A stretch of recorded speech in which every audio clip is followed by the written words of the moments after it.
नमस्कार, आपण पाहत आहात सह्याद्री न्यूज, आवाज महाराष्ट्राचा।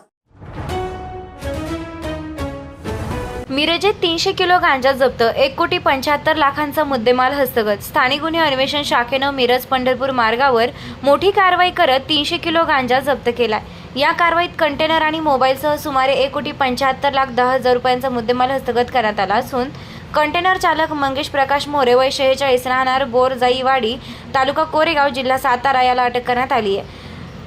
तानंग फाटा ते मालगाव रोड सापळा रचून कंटेनरची तपासणी केली असता चिकटपट्टीनं गुंडाळलेली 150 पाकिटे आढळली। त्यामध्ये 300 किलो गांजा असल्याचं निष्पन्न झालंय।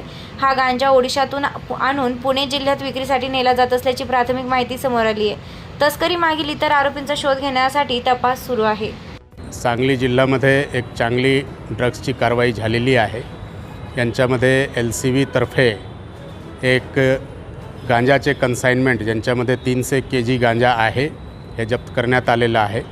यांच्यामध्ये मिरज ग्रामीण पोलीस स्टेशनमध्ये गुन्हा दाखल करण्यात आलेला आहे आणि या प्रकरणामध्ये एक आरोपी ताब्यात घेण्यात आलेला आहे। बाकी इतर जे आरोपी यांच्यामध्ये आहे त्यांच्याबद्दलचे विचारपूस आणि शोध चालू आहे। हे माल उडीसावरून आलेला आहे आणि हे पुण्याकडे चाललं होता अशी प्रारंभिक जे आहे चौकसीमध्ये माहिती मिळालेली आहे। अजून यांचे तपास चालू आहे।